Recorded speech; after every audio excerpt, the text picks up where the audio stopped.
में लोगों का यकीन कम होता है, संविधान में लोगों का यकीन कम होता है और संविधान के खिलाफ होता है और रूल ऑफ लॉ को कमज़ोर करते हैं। आप बजाय रूल ऑफ लॉ के सत्ता चलाएं, आप रूल ऑफ गन के तहत सत्ता चलाते हैं। तो मेरा एक कंसिस्टेंट स्टैंड रहा है, मैं एनकाउंटर्स के खिलाफ रहा हूं और बोलता रहा हूं। उसका रिकॉर्ड आप उस वक्त के आंध्र प्रदेश के असेंबली में आप देख भी सकते हैं। और फिर दूसरी बात यह है कि मेरे भाई के ऊपर जालिम लोगों ने 2011 या 12 में हमला किया था, उनकी जान लेने की कोशिश की और अकबरुद्दीन ओवैसी के ऊपर करीब 25 या 30 चाकू के वार किए गए थे और उनके जिस्म में कई गोलियां मारी गई थीं। ये तो अल्लाह का करम था, जो अवाम की दुआएं थी, वो बच गए। और जब वो बच गए, आज भी अकबरुद्दीन ओवैसी की सेहत पहले की सी नहीं है। मैं अपने भाई को तकलीफ में देखता हूँ आज भी। हफ्ते में कोई ऐसा दिन नहीं जाता जहाँ पर अकबरुद्दीन ओवैसी को अपने घर में बैठना पड़ता है, क्योंकि वो जो हमला उन पर किया गया था उसकी वजह से उनकी सेहत पहले की तरह नहीं रही। मगर ये उनकी एक बहादुरी है, उनका एक ज़िद बोलिए कि वो अपना काम करते हैं। तो जब अकबरुद्दीन ओवैसी ज़िंदगी और मौत की लड़ाई लड़ रहे थे तो उस वक्त भी कई लोगों ने मुझ पर आकर ताने मारे कि आप क्या कर रहे हैं लोगों के खिलाफ, जिन्होंने वो जालिम लोग जो अकबरुद्दीन ओवैसी पर जानलेवा हमला किए थे। मैं आपको बताना चाह रहा हूं कि मैं 1998 में करीब 50 दिन जेल में था। जब आप जेल में रहते हैं तो बहुत से हमा किस्म के लोगों से आपकी मुलाकात होती, तो ऐसे कई लोग भी बोलना शुरू कर दिए। तो मैंने उस वक्त जो कमिश्नर ऑफ पुलिस थे उनको फ़ोन करके बोला कि जो ये एक्यूज़ को आपकी पूरी सिक्योरिटी बढ़ाइए और इनको कुछ ना हो। और मेरा पूरा यकीन ये था कि इनको कुछ नहीं होना चाहिए, इनको हम कोर्ट से सजा दिलाएंगे। अकबरुद्दीन ओवैसी के अगर आप वो वीडियो देखेंगे, उसमें एक शख्स उनको मारने जा रहा था, उसका वीडियो है और उसको टीम बनाई गई, एक इन्वेस्टिगेटिंग ऑफिसर बनाया गया और वो इन्वेस्टिगेटिंग ऑफिसर की टीम ने उन एक्यूज़ को सज़ा दिलवाई। बास को कोर्ट ने छोड़ दिया, हमको तकलीफ है कि कोर्ट ने छोड़ दिया। मगर 307 में वो आज क्रिमिनल लॉ में वो केस को एज ए केस स्टडी सिखाया जाता है कि कैसे 5 साल उनको जेल में रखा गया अटेम्प्ट टू मर्डर केस में। अब यहाँ पर आप देख लीजिए, यहाँ पर भी अगर आप बता रहे हैं, मीडिया बता रहा है, गवर्नमेंट से तो कोई नहीं कहा अभी तक, प्रशासन से, कि वो जो एक्यूज की फोटो है उसी की है। मगर फोटो दिखाया जा रहा है कि एक लड़का है गोरा सर का, उसके हाथ में वेपन है। जब आपके पास वीडियो एविडेंस है तो आप उसको सजा दिला सकते थे ना। हम आज भी पूछ रहे हैं कि क्या वो उसी लड़के की फोटो है जिसको एनकाउंटर में उसकी मौत हो गई। तो ये मेरा एक कंसिस्टेंट स्टैंड रहा है। अब मेरी गाड़ी पर गोलियां चलाई गई 1 साल पहले, तो क्या मैंने आपके सामने आकर कहा कि उनका भी एनकाउंटर कर दो? मैंने नहीं कहा इस बात को। मैंने कहा उनके पीछे कौन लोग हैं, उनके पीछे कौन सी आइडियोलॉजी है, उनके पीछे कौन सी सरकार उनको सपोर्ट कर रही है। और जब उन लड़कों को, एक्यूज को जो गाड़ी पर गोलियां चलाई, उनको बेल मिली, तो मैं सुप्रीम कोर्ट गया, सुप्रीम कोर्ट जाके उनकी बेल कैंसिल करवाया मैं। तो मेरा ये कंसिस्टेंट स्टैंड है। और आज मैं आपको बता रहा हूं कि जो हमारे शम्स साहब ने, आप मुझे माफ कर दीजिए क्योंकि किसी एक जर्नलिस्ट का नाम लेना मैं जानता हूं वो ठीक नहीं है, मगर मैं मजबूर हूं कि शम्स ताहिर खान ने जिस टीवी चैनल को काम करते हैं, उन्होंने रिपोर्ट पेश की, उन्होंने FIR नंबर 0076 का हवाला दिया, जिसमें वो बता रहे हैं कि सरकार, पुलिस खुद लिख रही है उस FIR 0076 में कि ये जो एनकाउंटर का साइट है जहां पर ये कच्चा रास्ता है और वहां पर आपके फैक्ट्री है, पावर फैक्ट्री है, पतीची पावर डैम है, ऐश डैम है, उस रास्ते पे गाड़ी जो है 15 से 20 किलोमीटर की स्पीड से रफ्तार से नहीं चलती, और वहां पर उसको गोली मार दी है। एफआईआर में पुलिस लिखती है कि पीछे से भी पुलिस की टीम आई। शम्स साहब बता रहे हैं कि भाई पीछे तो दीवार है, गाड़ी कैसे आएंगी, गाड़ी कैसे आएंगी? शम्स साहब कह रहे हैं, मैं नहीं कह रहा हूं। वो आदमी को तजुर्बा है इन तमाम क्राइम्स की रिपोर्टिंग का। वो क्वेश्चन उठाए, मैं भी क्वेश्चन उन्हीं की बात को लेकर मैं क्वेश्चन उठा रहा हूं कि गाड़ी पीछे से कैसे आती है। अच्छा, दूसरी बात यह है कि 45 दिन से ये दोनों वांटेड थे। भाई अगर आप देखेंगे ना, क्रिमिनल्स की या जो भी ऐसे हत्या में एक्यूज होते हैं, विकास दुबे का देख लीजिए, उसने अपने पूरे बाल निकाल लिए थे। तंदूर के सुशील शर्मा पूरा क्लीन शेव हो गया था। गाड़ी पे नंबर प्लेट नहीं है और 45 दिन से इनको ढूंढा जा रहा है, क्योंकि उनका वीडियो दिखाया गया। फिर वही शम्स साहब बताते हैं कि गाड़ी की चाबी नहीं मिलती, गाड़ी को धोकर पुलिस स्टेशन लेकर चले जाते हैं। तो इसीलिए ये पूरे क्वेश्चंस उठ रहे हैं और इन क्वेश्चंस के मुद्देनजर खैर वो सुप्रीम कोर्ट के गाइडलाइंस के तहत अब तो इंक्वायरी होगी, मगर मेरा मानना यह है कि एनकाउंटर जो सो कॉल्ड एनकाउंटर है वो नहीं होना चाहिए। यकीनन उमेश पाल हो, राजू पाल हो, हमारे को उनसे हमदर्दी है क्योंकि उनकी हत्या की गई उन लोगों की। हम कैसे उस हत्या करने वालों का साथ देंगे? मगर एक प्रोसेस है, कानून है, संविधान है, आप उसके तहत सजा दिलाइए ना उनको। कौन रोक रहा है आपको? आप सजा दिलवाइए, उनको लाइफ दिलवाइए। आप जब आपके नहीं वीडियो है, आप वीडियो में बता रहे हैं ना, तो वीडियो को क्यों इस्तेमाल नहीं करते आप? तो ये हमारा मानना है और इसीलिए हम कह रहे हैं कि हम वायलेंस को कंडेम करते आए, हत्या को कंडेम करते आए। मगर ये जो हमारे शम्स साहब खुद पुलिस के एफआईआर से ये बता रहे हैं कि लोग अपना भेष भी नहीं बदलते, हाँ, और फिर उस रास्ते पर लेकर जाते हैं जहां पर गाड़ी 15 से 16 किलोमीटर तेज रफ्तार से चल नहीं सकती। एफआईआर में कहा जा रहा है कि पीछे से टीम आई, पीछे तो दीवार है, पीछे दीवार है, फिर ये क्या हुआ है? तो ये सवाल जो उन्होंने उठाए हैं ये बिल्कुल सही उन्होंने उठाए हैं और इसीलिए हम कह रहे हैं कि एनकाउंटर नहीं होना चाहिए।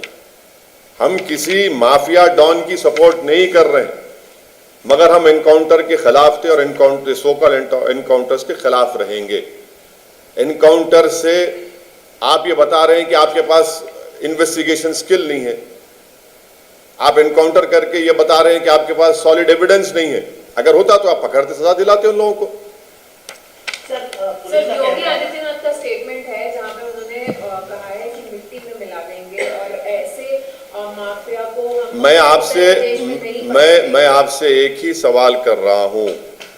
जो वीडियो में जो लड़के की फोटो दिखाई गई और जो लड़के को कल मारा गया,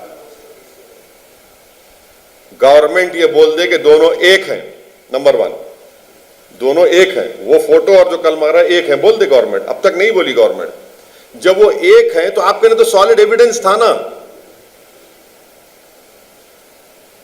और फिर ये जो एफआईआर 0076 में आप कह रहे हैं कि पीछे से टीम आई, पीछे तो दीवार है, कैसे आती दीवार में? और फिर वो उसका चेसी नंबर भी मिटा दिया गया। वांटेड लोग हैं, हेलमेट नहीं पहन के फिर रहे हैं, भेष नहीं बदलते अपना। जो हमारे शम्स साहब ने सवालात उठाए, भाई एक शम्स है, वो एक मामूली जर्नलिस्ट नहीं है, उसने ऐसे कई क्राइम्स को कवर किया है, बड़ी जिम्मेदारी से उन्होंने कहा इस बात को। तो ये हमारे सवाल है। आप मिट्टी में मिलाना चाह रहे हैं तो भाई जेल में डाल के मिट्टी में मिलाओ ना उनको। कौन रोक रहा है आपको? जब इतना सॉलिड एविडेंस आपके पास है, आप मिलाइए उनको। अब फिर अब लोकल बॉडी के इलेक्शंस आ रहे हैं, अब है 10 मई को पोलिंग है 2 चरण में। आपको कहना है कि लोकल बॉडी नहीं, मैं मुझे नहीं मालूम, हो सकता है, नहीं मालूम, मैं क्या बोल सकता हूं, मुझे नहीं मालूम। लेकिन हो सकता है, आपका कहना है कि नहीं, इलेक्शन नहीं, इलेक्शंस का तो शेड्यूल अनाउंस हो चुका है ना। सर आप ये बोल रहे हैं कि इनकाउंटर नहीं होना चाहिए, ये बात सही है कि इनकाउंटर से बचा जाना चाहिए, लेकिन पुलिस की मजबूरी हो जाती है कभी कभी, क्योंकि उसमें कई पुलिस वाले भी हलाक होते हैं। आपने जो उमेश पाल की हत्या हुई उसमें देखे 2 पुलिस वाले बेचारे मारे यकीनन मारे गए। इससे हमने क्या ऐसे सुनिए, अपराधियों को खुला छोड़ देना चाहिए? नहीं खुला नहीं, अगर देखिए वो एक मिनट कब्जे सुनिए, में नहीं आ रहे हैं तो गोली चलाना चाहिए। एक मिनट सुनिए, कार्रवाई में एक मिनट सुनिए। मैंने उमेश पाल, राजू पाल की हत्या को कंडेम किया है, और जिस किसी की भी कोई हत्या करता है उसको कंडेम करना चाहिए। कानून को कोई अपने हाथ में नहीं ले सकता है। अगर आप खुला छोड़ने की बात कर रहे हैं, मैं आपसे कह रहा हूं कि पुलिस के एफआईआर ने, पुलिस ने जो लिखा है वो क्या बताता है? वो क्या बताता है बताइए ना आप मेरे को। सामने से एक टीम गई, पीछे से टीम कैसे, पीछे से टीम कैसे आएगी भाई? दीवार है वहां पर, गाड़ी आ ही नहीं सकती, आपको कूद के आना पड़ेगा। आप गाड़ी से आ रहे हैं। एक मायानाज सहाफी है और उस रोड पर खड्डे हैं, वहां पर आपके फैक्ट्री है पावर की, क्या है, प्रतीची पावर डैम है, ऐश डैम, ऐश फेंका जाता है पूरा, ये सब चीजें हैं। कौन कह रहा है खुला छोड़ो? कौन कह रहा है? आप देखिए, अगर आप रूल ऑफ लॉ को फॉलो करेंगे तो बराबर उन लोगों को पकड़ा जाएगा, सजा भी होगी उन लोगों को। मगर ये हमको समझ में नहीं आ रहा है कि सेलिब्रेट क्यों कर रहे हैं, जश्न क्यों मना रहे हैं इसका। याद रखिए, अंग्रेजी की कहावत है कि what goes round comes around. Celebrate करने, भाई क्या एक आप त्योहार का माहौल बना रहे हैं, सेलिब्रेट कर रहे हैं उसको। जब वो जो एक्यूज, जिसको एक्यूज बता रहे हैं, उसका वीडियो में फोटो आ गई उसकी, चलिए सरकार ये कह देना कि मरने वाले कुछ कल जो हमने एनकाउंटर किया यही उसकी फोटो है, तो फिर एविडेंस था आपका, नहीं था ना एविडेंस? आप सजा दिलाते उसके ऊपर। आप भाई जेल को जाते, महात्मा गांधी के कातिल को गोली मारी गई या जेल में डाला गया बताइए, और सजा हुई नहीं हुई उसको, जो भारत का सबसे पहला टेररिस्ट गोडसे एनकाउंटर कर दिए थे। क्या गांधी से बड़ा कोई हो सकता है क्या? पकड़ा गया ना उन लोगों, सजा हुई उन लोगों को। सर कल आप निजामाबाद में सर राजनीति में भी वो बहुत ही ज्यादा जाने वाले चेहरे रहे और उनके रिश्ते भी रहे हैं बाकी पार्टियों से, तो क्या लगता है, क्या कहेंगे? किसके? अभी क्या मैं उनके ऊपर केसेस चल रहे हैं, कोर्ट ने उनको सजा दी है, हम उनके बारे में नहीं बात करेंगे। उनके ऊपर केसेस चल रहे हैं, कोर्ट काम कर रहा है, उनके भाई को कोर्ट ने सजा भी दी है। हम इस बारे में जो एफआईआर में पुलिस ने लिखा, और आप ही के बरादरी के एक सीनियर सहाफी ने इस बात को, इन मुद्दों को उठाया, मैं उन सवालों को उठा रहा हूं। अच्छा सर, कल निजामाबाद में जो आप बोले कि टारगेटेड ये इनकाउंटर हो रहे हैं, एक विशेष मजहब को निशाने पर रख के किया जा रहा है, इसके पीछे आपका क्या? इसके सुनिए, इसके पीछे ये है कि आपको, आप ही के सहाफी बरादरी में एक बहादुर सहाफी है जिसका नाम नेहा दीक्षित है, जिसने पूरा डेटा देकर कंपाइल किया है, पढ़ लीजिए उसको। आप लोग नहीं पढ़ना चाहते उसको। सर नहीं, नहीं, अब यही तो हम पूछ रहे हैं आपसे। सर आप भी विकास दुबे की बात नहीं, ठीक है, विकास दुबे का हुआ, उसके बाद क्या हुआ? उसके बाद क्या हुआ?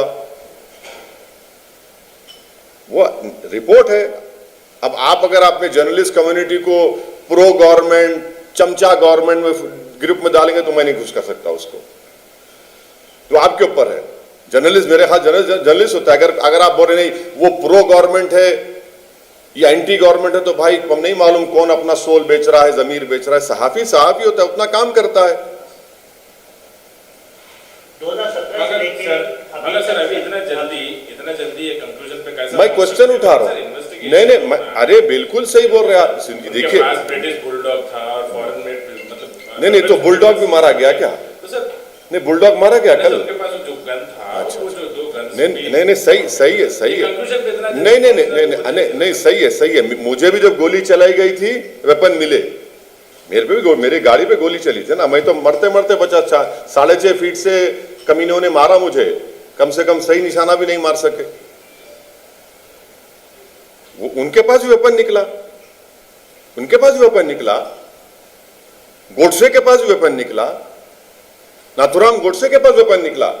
अब उसमें डिटेल में जाऊंगा तो और एक कंट्रोवर्सी हो जाएगी, किसने वेपन दिया था वो अलग बात है।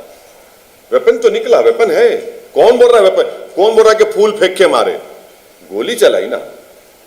हम ये बोल रहे कि भाई ये आपके एफआईआर में आप लिखे, कम से कम सही तो लिख देते भाई। गाड़ी कैसा, भाई 5 फीट की ऐसी कौन सी गाड़ी है आपके पास जो 5 फीट गाड़ी चढ़ के आती है, हमको तो नहीं मालूम। कूद क्या है सर? हाँ कूद क्या है? नहीं, आपसे पूछ लेते तो शायद वो नहीं लिखते, कूद क्या है बोलते, आपसे पूछे नहीं, गलती कर ली आपसे। आपसे पूछना चाहिए था कि आप अक्लमंदी की बात कर रहे हैं। सर उसमें से एक जो शख्स है, दूसरा शख्स, उसके फैमिली वालों ने उसकी डेड बॉडी लेने से उसकी बीवी, अब उसकी पत्नी, उसकी वाइफ ले रही है, पत्नी तो ले रही है ना, अब पत्नी को क्यों नहीं दिखाते मीडिया के लोग? हम बताएं सर? नहीं, पत्नी का दिखाए आप तो नहीं, आप लोग जो है मां को दिखाए हैं, पत्नी कह रही है, वो खुद मां कह रही है पत्नी है, वो जाके ले रही है। अब तो मर गया ना वो, अब लाश भी ना लें क्या, बोल दीजिए, ले रही है, पत्नी है, ले रही है अपनी लाश को। हम जो शम्स साहब जो अपने उस बेहतरीन एक्सपोजे में जो उन्होंने सवालात उठाए, मैं उन सवालात को उठा रहा हूं। एजेंडा क्या बोलते सर, मतलब इसके पीछे एजेंडा क्या दिख रहा है? क्या एजेंडा है मेरे को नहीं मालूम, एजेंडा आप लोग बोलो, एजेंडा क्या है? हम तो ये चाह रहे थे कि उमेश पाल हो, राजू पाल, अरे सजा दिलाओ भाई लोगों को, जिस किसी ने भी हत्या की उन पे केस चलाओ, सजा दिलाओ, जेल में रखो और जिंदगी भर सड़ा दो जेल में उन लोगों को। सर सजा कैसे दिलवाएं जब ये लोग गवाहों को ही मार रहे हैं? इनका एक टेरर रहा है, इनका करीब 3 दशक का क्रिमिनल इतिहास रहा है। एक बात सुनिए, आपको सीआरपीसी में प्रोविजन है कि आप ले जाकर स्टेटमेंट करवाइए विटनेसेस का, उसके बाद फाइनल रिपोर्ट करवाइए, एनएसए लगा सकते आप। अभी तो वो ड्रैकोनियन कानून है जिसमें क्या बोलते हैं, उसमें 120 दिन आप जेल में रहते हैं, यूएपीए, ऐसे सब आपके पास है ना। चलिए मेरा इख्तलाफ उस कानून से था, है, रहेगा, मगर अच्छा ये बोलिए वीडियो एविडेंस आपके नहीं बोले लड़का ये वही लड़का, अरे भाई तो एविडेंस मिल गया ना आपको। जब आप तो अभी तक नहीं कहे कि वो मरने वाला वो फोटो वही है उसकी, मतलब आपके नहीं वीडियो एविडेंस से सजा ला सकते थे आप, वही है क्या? अगर है तो फिर सजा दिलवा सकते आप, बोल दीजिए है नहीं है, वो भी नहीं कह रहे आप। इस मामले पर राजनीति होनी चाहिए क्या सर? एक क्रिमिनल है, एक वीडियो काफी खतरनाक तरीके से एक गवाह के, अगर देखिए, अगर आप ही के सवाल, तो आप बोल रहे हैं कि इलेक्शन से अगर आप ही के सवाल को सच्चाई के तौर पर मान लिया जाए कि वही वीडियो में जिस लड़के को दिखाया गया वही है, तो भाई आप करें तो one of the strongest evidence है ना। मैं तो अपने भाई के केस का हवाला दे रहा हूं आपको, मैं तो आपको अपने भाई के केस का हवाला दे रहा हूं कि उस वीडियो में वो लड़का चाकू मार रहा था मेरे भाई को, उसी वीडियो को पूरा बनाकर कोर्ट में पेश किया गया, कई एविडेंसेस भी थे उसमें, जिसमें यह भी एविडेंस कारामद साबित हुआ था। आपके जब एविडेंस है तो फिर आप सजा दिला दीजिए ना, आप एविडेंस रखकर नहीं कर रहे हैं तो फिर क्या बोलेंगे? अच्छा, अभी कुछ दिन पहले जो है 2.5 लाख के इनाम आदित्य 5 लाख नहीं, आदित्य राणा के, हाँ? बिजनौर के आदित्य राणा, हाँ। एनकाउंटर हुआ, उस पर क्या कहेंगे? एनकाउंटर किसी का, देखिए फॉल्स एनकाउंटर किसी का नहीं होना चाहिए, नहीं होना चाहिए। मैं शुरू से एनकाउंटर्स के खिलाफ रहा हूं। लेकिन ये जैसे आपने कहा कि फॉल्स एनकाउंटर है, तो अगर हम लोग क्या हर एनकाउंटर को आप फॉल्स करके कहें तो उस पे कैसे आगे ये करेंगे? मतलब क्या प्रूफ्स है? क्योंकि जैसे सिचुएशन है, जिस तरह से पुलिस कहती है कि सिचुएशन के अकॉर्डिंग एफआईआर पढ़ के तो कुछ थोड़ा बहुत तो है ना मैडम, हमारे टॉप फ्लोर में कुछ थोड़ा तो है, इतना ज्यादा तो नहीं है बड़े लोगों की तरह, टॉप फ्लोर में थोड़ा है। नहीं थोड़ा नहीं सुनिए, नहीं आपकी बात, चलिए आपकी बात मान लेते हैं, आपका बिल्कुल वाजिबी सवाल है। एफआईआर में आप क्या लिख रहे हैं, मुझे उसी को पूछना पड़ेगा ना कि पीछे से भी टीम आई, कैसे टीम आई, गाड़ी की चाबी नहीं मिलती है और गाड़ी को धो के लेके जाते हैं, सब ये सब चीजें हैं ना, तो इसीलिए तो सवाल उठ रहे हैं। क्या यूपी पुलिस के आला अधिकारियों को इस बाबत एक प्रेस कॉन्फ्रेंस करके आप क्यों सवाल उठा रहे हैं? देखिए, उसको क्लैरिफाई करना सुनिए, हमारे सवाल नहीं है ये। मैं आपके सामने आज बैठता भी नहीं था। जब मैंने शम्स का वो प्रोग्राम देखा तो मुझे भी ताज्जुब हुआ है कि जो बात बोल रहे हैं उसमें यकीनन उसमें फेयर कमेंट नहीं बल्कि दम है उसमें। 45 दिन से वांटेड है, कोई उनके भेष में तब्दीली नहीं आती, बगैर हेलमेट के फिरते हैं और फिर ऐसी जगह पे जहां पे खड्डे हैं और फिर एफआईआर में पुलिस लिख रही है कि वो सामने से पीछे से टीम आई। ये क्वेश्चंस तो उठेंगे ना। और फिर आप बोल रहे आप मीडिया के लोग दिखा रहे हैं कि वीडियो में वही लड़के की फोटो है, तो एविडेंस तो था आपके ने, स्ट्रॉन्ग एविडेंस है वो।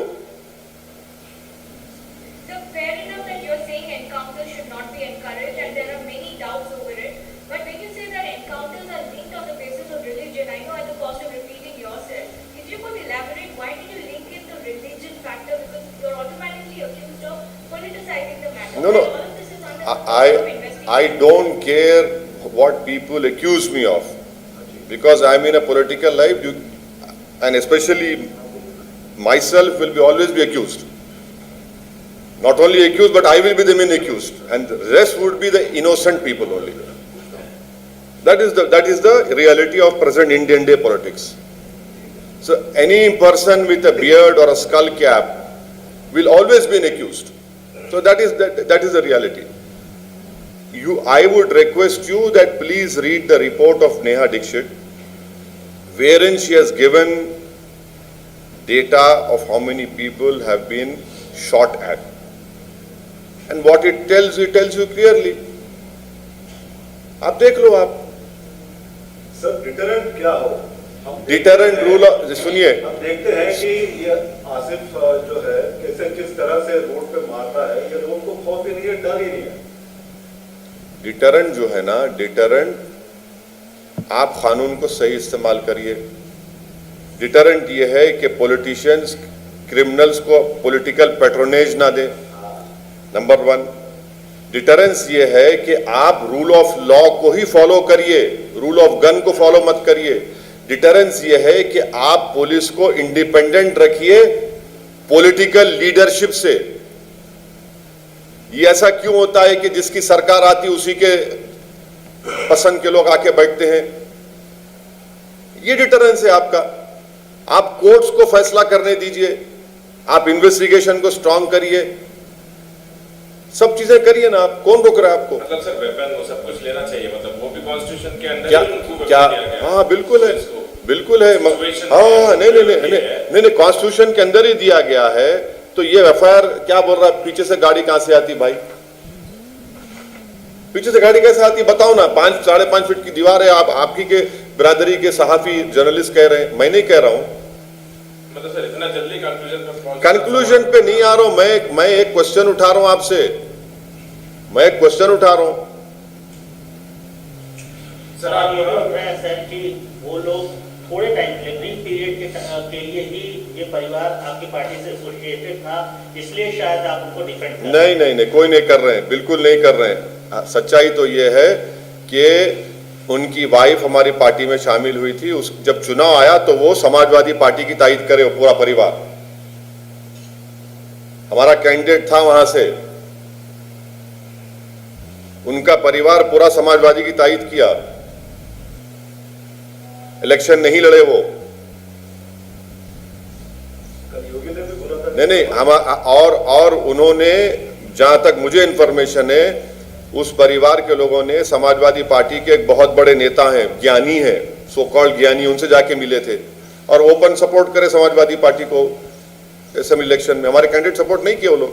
ये पूरा जो हो रहा है, जो लोग है वो समाजवादी पार्टी के सरपरस्ती में जो है इनको पनाह मिल रही है और इनको सपोर्ट नहीं। अब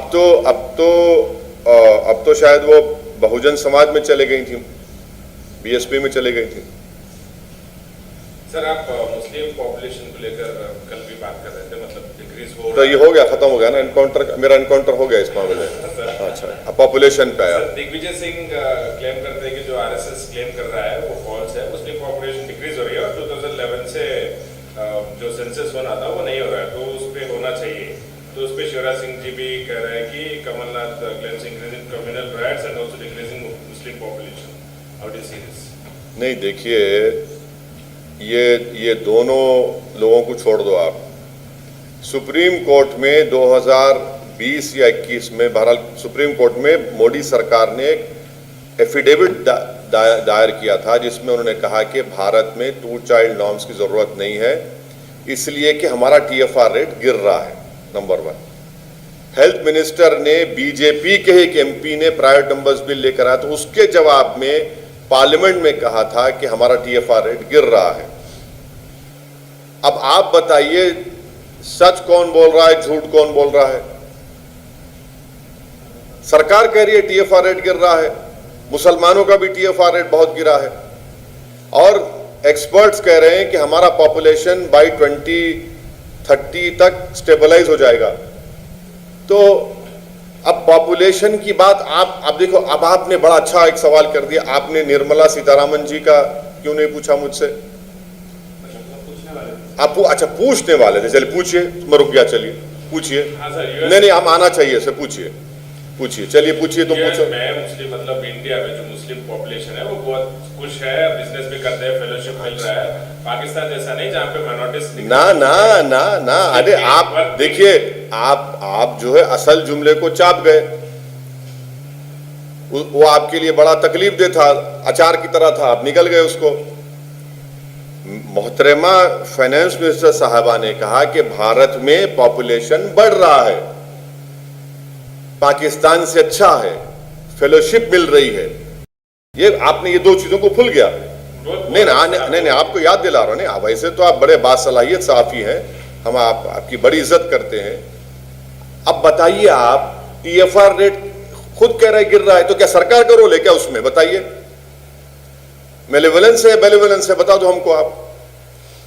मैडम फाइनेंस मिनिस्टर ने अमेरिका की सरजमीन पर बैठकर कहा कि हम फेलोशिप दे रहे हैं। आप ही के बजट में मैडम साहिबा, फाइनेंस मिनिस्टर साहिबा, आपने मौलाना आजाद फेलोशिप को खत्म कर दिया।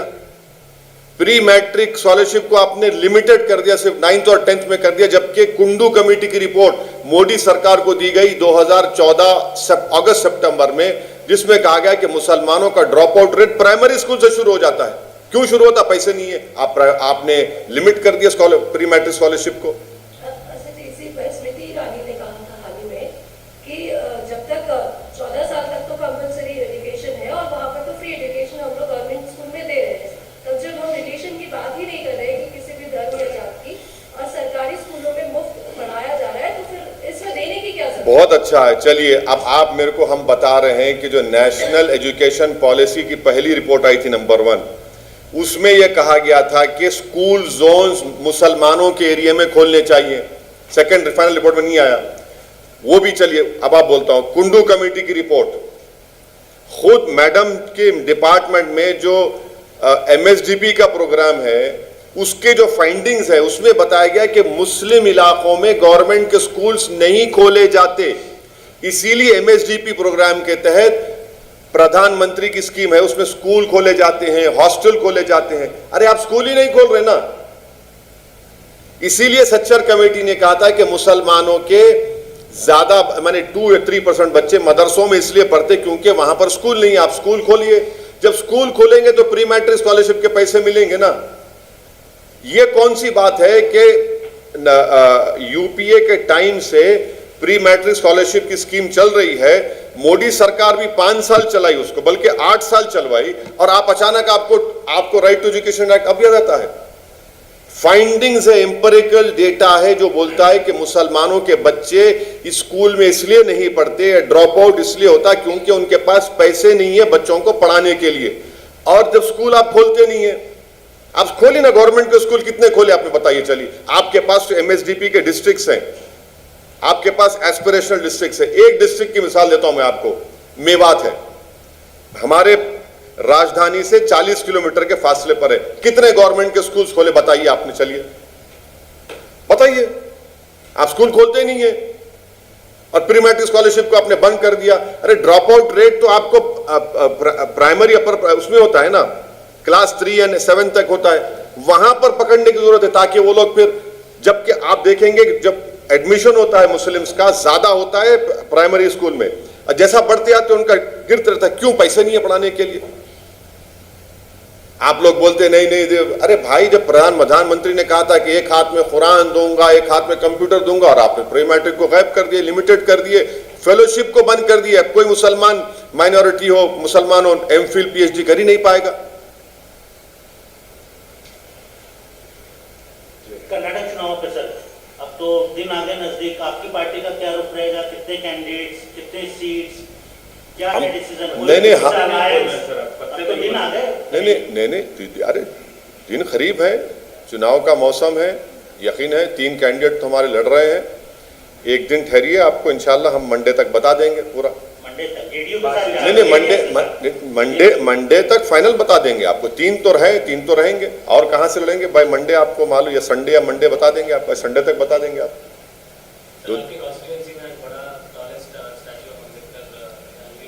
नहीं, ये हम केसीआर की सरकार ने बाबा साहेब अम्बेडकर को खराज अकीदत बोलिए होमेज पे करने के लिए एक बहुत बड़ा स्टैचू बनवाया है, और एक बहुत पॉजिटिव और स्ट्रांग मैसेज हैदराबाद से केसीआर की सरकार ने उन तमाम लोगों को दिया है जो भारत के संविधान को कमज़ोर करना चाहते हैं, जो भारत के संविधान को के बेसिक स्ट्रक्चर को ख़त्म करना चाहते हैं, जो भारत के संविधान में फंडामेंटल राइट्स को छोड़कर ड्यूटीज़ की बात करते हैं। बाबा साहेब अम्बेडकर भारत के संविधान को बनाने वाले हैं, और अगर वो उस संविधान कमेटी में नहीं बैठते तो इस तरह का संविधान हमको नहीं मिलता। तो एक केसीआर की सरकार ने जनता से उन्होंने प्रॉमिस किया था, उन्होंने वो काम किया है। आप लोग आ गए इसलिए नहीं गए, आप लोग मेरे घर पे आ गए, वरना मैं जाने आप तो आके बैठ गए। और हाँ बिल्कुल आया, जुमे का दिन भी था, नमाज का टाइम भी था। अब नमाज पढ़ के हम आए तो आप लोग आ गए, हम कैसे छोड़ सकते आपको? सर कहीं ऐसा तो नहीं है कि बाबा साहब के जो पोते हैं उनको बुलाया गया है और उनसे सियासी नहीं हो गया था पिछले ऐसा नहीं, देखिए वो ये आज का जो फंक्शन होने जा रहा है तेलंगाना गवर्नमेंट की तरफ से, वो तो पॉलिटिकल नहीं है। सब पार्टियों को बुलाया गया है, बीजेपी को बुलाया गया है, सबको बुलाया गया, पॉलिटिकल नहीं है वो। और हमारा उनसे कोई पर्सनल कुछ है ही नहीं, बाड़ा साहब से हमारा कोई पर्सनल नहीं है। हम कल भी इज्जत करते थे, आज भी करेंगे, परसों भी करेंगे, इज्जत करेंगे उनसे। पॉलिटिकल डिफरेंसेस हो सकते हैं मगर एक रेस्पेक्ट कोई चीज है, करते रहेंगे। राजनीतिक पार्टियां खासकर रीजनल पार्टीज बहुत ज्यादा इकट्ठा हो रही है, बातचीत कर रही है बीजेपी के खिलाफ, कैसे लड़ेगा? क्या उन सब में आप भी शामिल होने जा रहे हैं उस रेस में? यूनिफिकेशन ऑफ अपोजिशन में आप बिलीव करते हैं सर? देखिए, उस सवाल का जवाब इस तरह से मैं दे सकता हूं कि बीजेपी को और 2024 में रोकना है तो आइडियोलॉजी की बुनियाद पर आपको रोकना पड़ेगा। अगर आप आइडियोलॉजी पर कॉम्प्रोमाइज कर कर बीजेपी को रोकना चाहेंगे तो आप नहीं रोक पाएंगे। आपको फर्क दिखाना पड़ेगा, आप वो फर्क दिखाइए ना। मदरसे अजीजिया को क्यों नहीं जाते मुख्यमंत्री बिहार में? विजिट क्यों नहीं करते? आप दिल्ली आ गए भाई, वहां चले आते ना, मदरसे अजीजिया को देखते भाई क्या जलाया गया है। 100 साल पुराना बिहार का तारीखी मदरसा, हिस्टोरिकल मदरसा, उसमें जो मखतूतात जिसको मैन्युस्क्रिप्ट्स कहते हैं, 4500 बुक्स को जला दिया गया इंक्लूडिंग कुरान करीम को। भाई आप दिखाइए ना, कुछ तो बताइए। आप लोगों ने बार बार मुझसे पूछते कि आप क्यों बोलते गोडसे को भारत का पहला टेररिस्ट? आइडियोलॉजी की बुनियाद पर कहता हूं, और सच्चाई है वो। आप बोलिए ना, आप भी, कौन रोक रहा है आपको? आप बोलते नहीं है। जब तक आप बीजेपी से आइडियोलॉजिकली मुकाबला नहीं करेंगे, आप बीजेपी को नहीं रोक पाएंगे। आप कोशिश कर रहे हैं, करिए कोशिश। इसी से जुड़ा सवाल है सर कि अभी देखिए सभी लोग मिल रहे हैं, शरद पवार, नीतीश कुमार तो सभी जगह जाके मिल रहे हैं, राहुल गांधी, ये क्या यूनिटी मजबूत होती दिख रही है सर आपको, अपोजिशन की यूनिटी? अभी तो इब्तिदा इश्क के आगे देखिए होता है क्या है। आप जाएंगे उनके साथ, आप भी मिलेंगे, बातचीत होगी क्या आपकी? आप उनसे पूछ लीजिए मेरे बारे में क्या बोलते हैं, उनसे पूछ लीजिए आप मेरे बारे में क्या बोलते हैं। जेडीयू के बड़े नेता है सर, उनका कहना है कि केसीआर साहब को, जगन को और कुछ और जो रीजनल लीडर्स हैं उनको इस अलायंस में लाने के लिए या ये जो मुहिम चले उसमें शामिल करने के लिए नीतीश कुमार काम करेगा और इनको भी लेके आ जाएगा, तब की स्थिति को आप कैसे देखते हैं? अरे कोशिश कर लो भाई, कौन रोक रहा है? कोशिश कर लो, जगन को समझाएंगे, जब जाओ समझाओ जगन को, देखो कौन रोक रहा है आपको? जगन मोहन रेड्डी है वो, याद रखिए। आप केसीआर को समझाएंगे, भाई के चंद्रशेखर राव है, के चंद्रशेखर राव है। अब आप ऐसा बैठ के बोलेंगे हम समझा लेंगे, तो क्या ये लोग क्या छोटे बच्चे हैं समझा लेंगे बोल के? हैं? अरे एक तो अपने बलबूते पर एक स्टेट को लेकर आया, हम उसकी अपोज करते रहे, और पर कैपिटा इनकम नंबर 1 है तेलंगाना में, आप उनको समझाएंगे? हैं? ऐसा बोल रहे, ऐसा किसी को जाके चॉकलेट दे के समझा देंगे? कि बात है, आप कम से कम एहतराम तो करो किसी का, रेस्पेक्ट दो किसी को। आप ऐसा लूजली बात कर रहे हैं, ये ठीक नहीं है। क्या आपको लगता है इकट्ठा होंगे सारे लोग कांग्रेस के साथ एक मंच पे, सारे रीजनल लीडर्स, चाहे केसीआर साहब हो या अन्य ममता बनर्जी हो, ये सारे लोग की कांग्रेस के साथ एक प्लेटफॉर्म शेयर करेंगे और 2024 में साथ आकर इकट्ठा चुनाव लड़ेंगे, ऐसा आपको लगता है?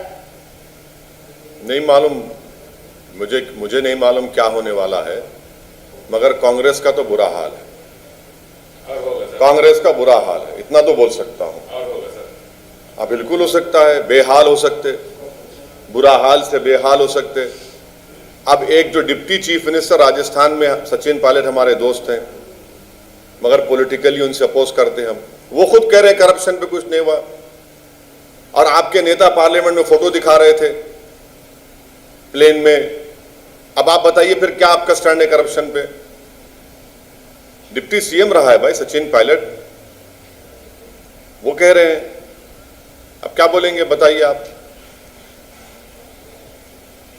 सचिन पायलट का आपने जिक्र किया सर, अभी आपको फिर से राजस्थान का दौरा होना है, आपका कल जा रहे हैं, कल क्या प्रोग्राम है राजस्थान का? कल हम इलेक्शन के लिए कल देखिए, कल हम जो स्टडी हम करवाए थे एक्सपर्ट्स को लेकर, मुस्लिम्स राजस्थान का असली चेहरा दिखाने वाले हैं कि राजस्थान के मुसलमानों से कितना धोखा किया गया, कितना उनका फायदा किया गया, क्या किया गया, ये हम बता रहे हैं। पूरा रिपोर्ट रिलीज कर रहे हैं एक्सपर्ट के सामने, और उसको रखेंगे राजस्थान की जनता और देश के सामने, और एक एक कॉपी जरूर भिजाएंगे सब लोगों को। ये क्या जयपुर प्रोग्राम है सर? जयपुर में कल दोपहर में प्रोग्राम है, और हम आपसे रिक्वेस्ट करेंगे कि आप भी अपने साथियों को जरा प्लीज एक कम से कम एक SMS कर दीजिए कि थोड़ा सा हमारी कल जी हाँ दोपहर में है, और वो बाज़ाब्ता एक सेमिनार होगा, रिपोर्ट रिलीज होंगी।